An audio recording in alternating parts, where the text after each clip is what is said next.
To begin each sequence, I'm going to talk you through what I call the rest assess. This is where you'll begin to learn to identify where stuck stress is living in your body and also limiting your performance. To do a rest assess, you're going to lie on your back with your palms faced up and your arms and legs extended.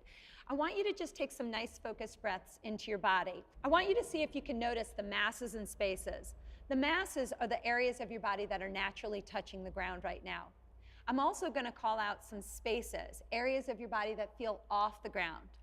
Now, stuck stress likes to live in three areas: the shoulder girdle, the diaphragm, and your pelvis. And when it lives in these areas, it can throw off the balance of your masses and spaces. So let's start in your upper body and see if you can identify if stuck stress is currently in your shoulder girdle that might be limiting your neck turnability and the stability of your shoulders. I want you to notice your head, your arms, your shoulder girdle, and your ribs. If you had no stuck stress in your shoulder girdle, your head mass would weight right behind the bridge of your nose. Your arms would feel like evenly weighted masses from left to right. So I want you to see if you can use body sense instead of the common senses of touch, movement, or vision to see if you notice if your head feels like it's in a center point or if your arms feel off balanced. Then continue to use your body sense and notice your upper back. Ideally, the heaviest region of the back is below where women define the bra line, right below the shoulder blades.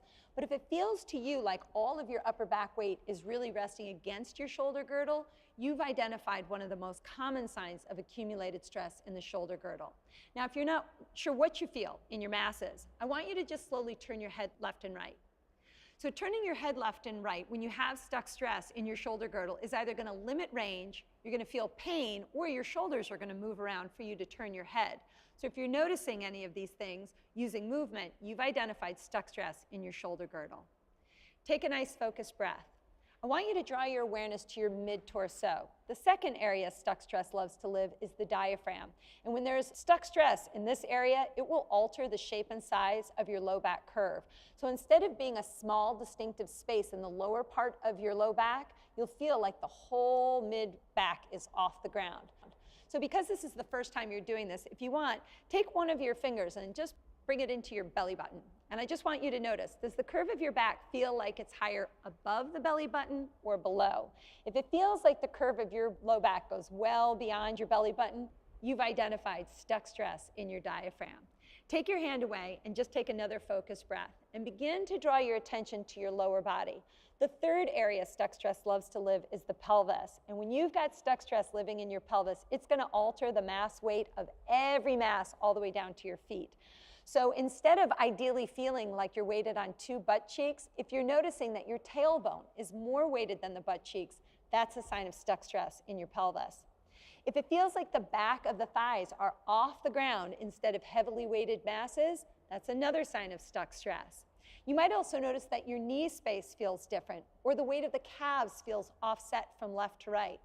You may also notice that your feet are so turned out that your ankle bone space is actually on the ground. The ankles should be off the floor, ideally.